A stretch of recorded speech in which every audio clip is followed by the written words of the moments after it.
Hello, welcome everyone to the Acquisition Special Interest Group meeting for May 18th, 2021.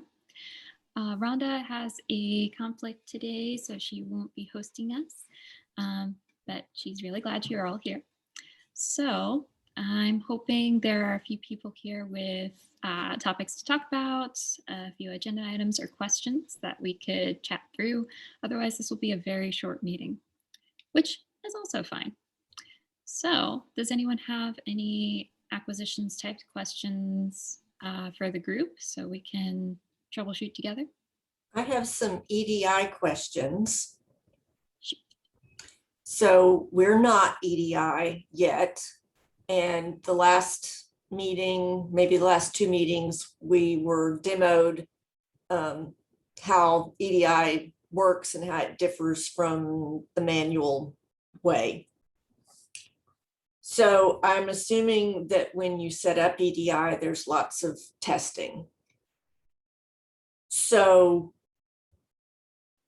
can you continue to order the way you've normally ordered, just the sort of manual way, and like test out EDI like on one account or so like, can there be a combination, or when you pull the trigger to go to EDI, is it like you're all EDI and you're scrambling to figure out that it's working or not working or whatever? No, at least that hasn't been my support experience, but I'd like to hear from other librarians first, and then I can talk about it from, say, like sitting in the Bywater support chair if you want. Hi, this is Victoria. Here in Altadena, when we switched to EDI, you're right, we had one account. And what you do is you test cards. We did books first. We also have EDI invoicing, which was another part of it, because you can have EDI, but not the electronic invoicing at the same time, I believe. But we did. It was and we started. Our vendor is Baker and Taylor, and we were the very first ones to do EDI with Baker and Taylor. So that took some time, and it was trial and error, going back and forth with our IT manager and Koha and Baker and Taylor technical support. And so yeah, it took some time. I would just send like a cart with a couple of items, single items, multiple items, just to see how that would transpire. And so eventually, once we knew that everything was working, and I started sending in my orders through that, because it's mainly one EIN, I believe it's called, for each account or something like that. So you would need to test all of them. Mm-hmm. So yeah, you can continue to order the same way through Title Source 360. And how did you mentioned you had to have your IT manager involved. What was their involvement? Well, he's the one that creates, the accounts. He's the one that takes care of all of that. I'm not very technical. To me, it was just like, okay, let me just build the card and send it through. But he's the one that was talking to Koha, to Bywaters, Okay. and to Baker and Taylor. Yeah. Okay. So if I can give you his information, if you want to reach out to him, it's really cool. So he would, help you with that. Okay. And then another question I had was from the demos last time. I think someone said, well, let me just look at my notes here. So when we create carts in Baker and Taylor, we're doing, just mystery in a cart or just picture books in a cart. And they're ordered on different Baker and Taylor funds. But when we receive our materials from Baker and Taylor, we generally get combined mixed shipments. So in the box is going to be adult fiction, nonfiction, picture books, whatever. And so if you're doing EDI invoicing, is everything going to come combined like we're used to, or does the invoicing follow just a, you know, each type is separate? That's my question, I guess. For us here in Altadena, I requested Baker and Taylor to invoice by PO. So even if a box has 4 different POs, I would have, let's say, 4 different invoices in there, because they also send a paper invoice. You get the electronic invoice as well as the paper invoice. So yeah, they invoice per PO. Okay. And you will be using grids and all of that, right? Because that's something that you also have to. Well, and I guess that's another question, because we've been with Baker and Taylor for years. And within Title Source, there's, in the administration, there's a mark profile thing. I don't know what it's called. And we've gone in there and set up for each of our types of things we order. You know, I set up different fields so that the location comes over and it will populate the correct location in Koha. And I've been used to doing it myself. And then at one point, somebody from Baker and Taylor said, "Oh, you're not using grids, but you're basically doing all the grids yourself." And I didn't really know that was what grids were. But so I've been used to doing that. You know, I have like 20 lines of stuff in all these multiple, you know, one for mystery, one for romance, one for blah, blah. So I wasn't sure if I would maintain that or if that would go away and something Baker and Taylor would like use that, but they would do it. I just wasn't sure. For us here in Altadena, they created, well, we with Baker and Taylor together created our mark profiles, but the grid templates are created in a separate location. Okay. I'm trying to, which is where you would do the, like you said, the location, where the fund code is. If it's, let me find it in my Baker and Taylor. It's under my preferences. My preferences, is that where you would? That's where all ours are. Yeah. General premium grid codes. There's a section in there that you would be able to put all of that information in there. And also, you know, in title source, if you go to the very top right corner where it says help and training, they have really good videos on all of these, how to create the grids. They walk you through it, and you know,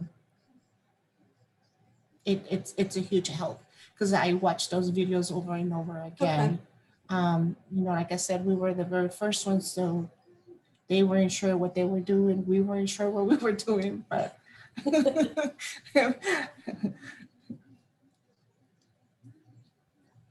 Okay, and then I was curious, like we've got things set up in our mark fields to order and our mark item fields to order in Koha.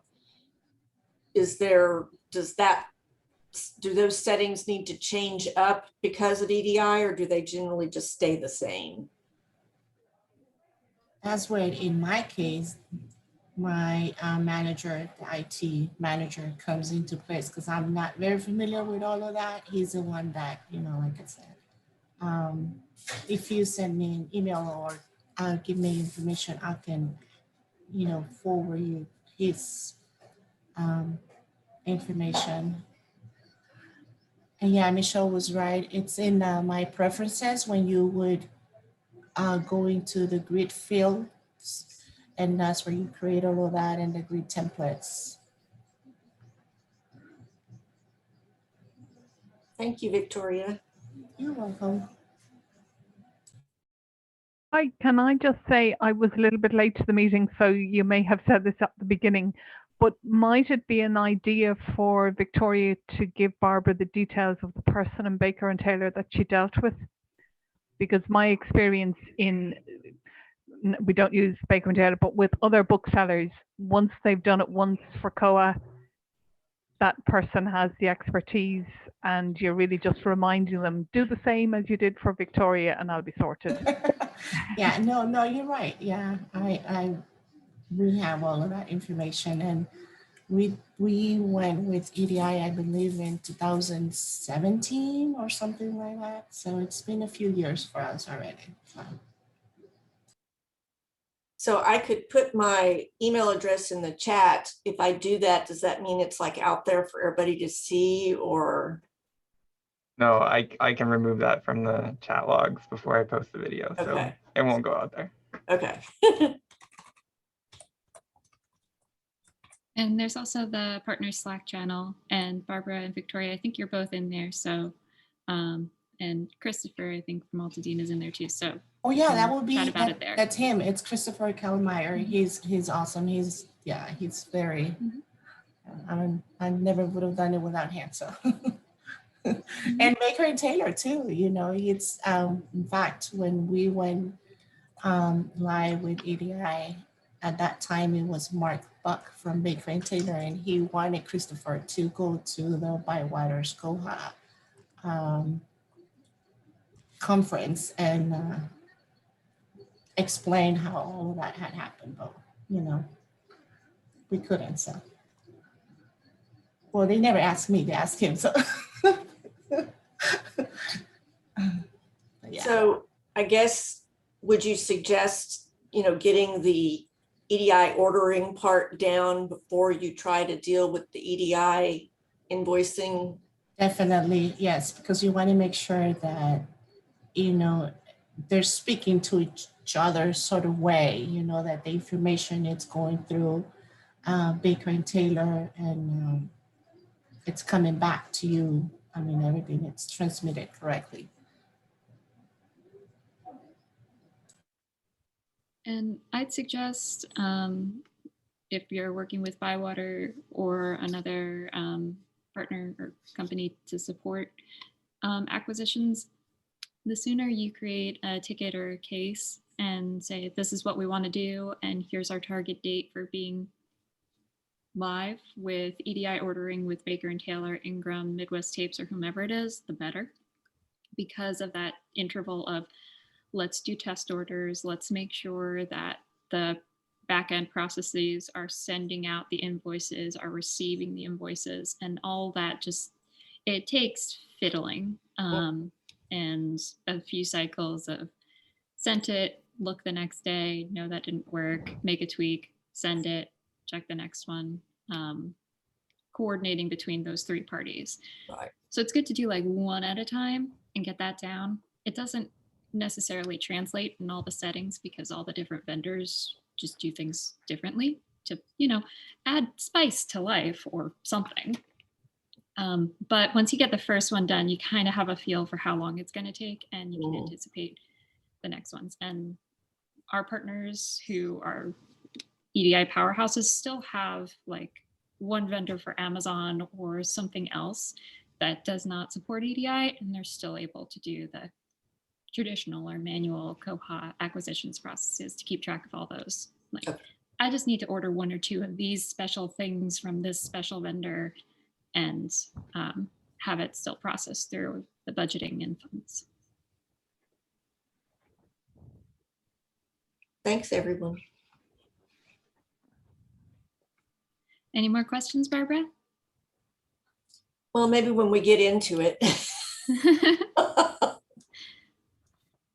right. Anyone else want to step up with questions or thoughts? Other agenda items, since we don't quite have an official agenda today?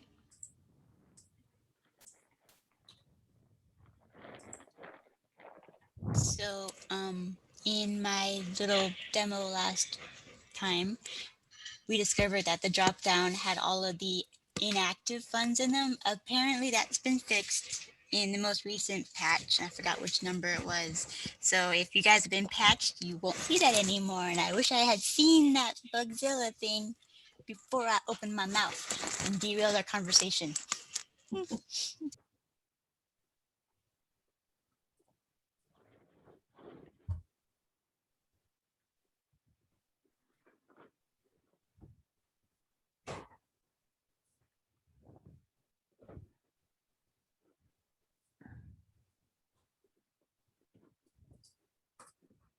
Jennifer, Tasha, Stephanie, or Daphne, any interesting things to talk about?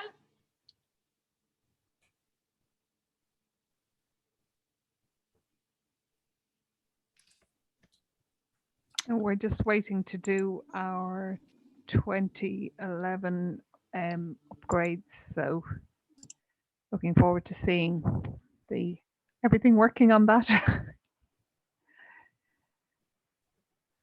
Yeah, would the group collectively be interested in, in June with the release of 2105, that's the right numbers, want to meander through the release notes and see what patches and enhancements there are in that release of Koha for acquisition, so we can keep an eye out for what's coming down the backporting pipeline? Okay. Well, at least we have an agenda item for next month's meeting. Weight off my mind. Barbara, thank you very much. I see you posted a bug-in channel in the chat. This one is sort of acquisitions and sort of not. I mean, it relates to acquisitions information. But when you're on like you've searched the catalog on the staff side, and you look down below and you can see, okay, I've got, 10 holdings and there's other little tabs there, but on the acquisitions tab, there's no indication that there's any order records attached to that bib. And it seems like it would be nice to be able to show, that, okay, for whatever, what is it, Kristen Hannah's The Four Winds or whatever that title is, that there's so many holds on, that we've ordered it 4 times, not the number of copies, but, that there's this many orders attached to it, because it's blind. And you just don't even know that it's there. So that's what that one is.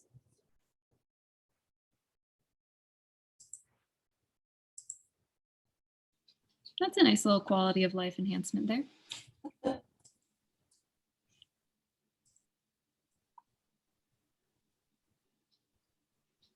And I suspect you can swing over to the web development special interest group meeting later this week, Barbara, and we can see if Lucas can do it with jQuery. Yeah.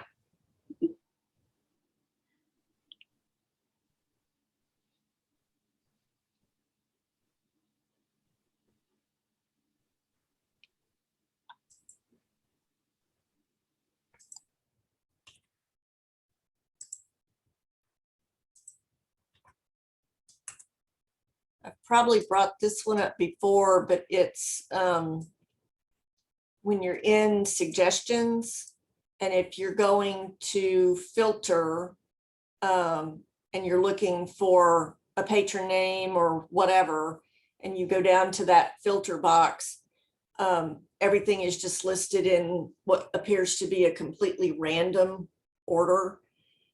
And it just would be nice if that displayed in alphabetical, the names displayed in alphabetical order instead of a big jumble. I think they did.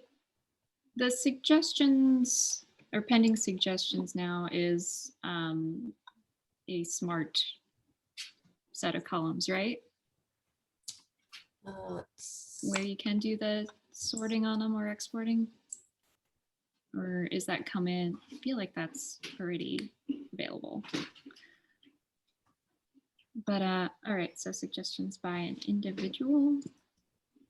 Yeah, we got suggested by on, they should So you be can sortable do now. you can do that, but if you go over to the suggestion information on the left-hand side, and you want to search in the suggested, there's a drop down suggested by, they just appear in complete random. Well, there's probably some order, probably, you know, patron borrower number order or something. But that would be nice if that was actually, you know, Okay. alphabetical. Yeah, I see that. That's you. Ew. You. Ew. Yeah. Not great user interface design. I like Yeah. that.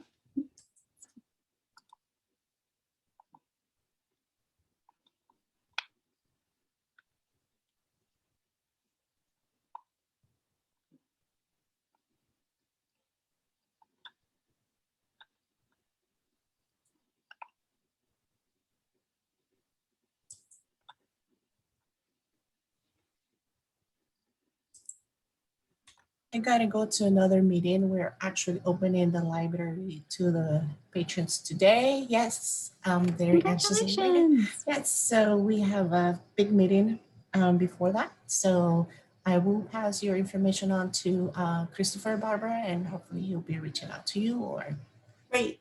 Thank you okay. so much. Thank you. Have a good day, everybody. You Bye-bye. too. Bye. All right. Well, we could take that as our cue and start wrapping up since we've gone over a couple of bugs. Remember to vote on bugs, sign up for Bugzilla if you haven't already so that Barbara can get all of her lovely acquisitions, user interface enhancements that we like. And next month, I'll chat with Rhonda and we'll see if we can do a nice overview or guided tour of the enhancements coming in 2105 Koha version. And Jason, I think it's time for you to give a plug about the koha-US conference. Take it away. So I put a bad link in, but there's a good link after it. That's a link to our conference page. I would encourage everybody here to submit a presentation, even if you can't come in person. We're accepting presentations virtually and pre-recorded virtually if you want to pre-record. So yeah, submit a proposal. We need them. We want them. We would love some good acquisitions information to add to our conference. And the conference information is continually being updated, but you can get the general information here. It's September 21st through the 24th. The first 2 days are going to be regular presentation type things, and then the second 2 days will be workshops. So if there's like workshop stuff you want to submit that to, we'll take those if you want to work through things. So I'd encourage you all to take a look at least. And it's in McKinney, Texas this year. Yes. And it is, and we are go for in person as far as we know at this point. So it'll be hybrid as well, so you can watch online. Yeah, that's the plan at this point. All right. So mark your calendars. We'll meet again next month on, let's see, June 15th, same time. And check out koha-US's conference this year and save those dates and attend virtually if you can attend in person. And I think that's a wrap. Thank you very much. Thank you. Thank you. Bye.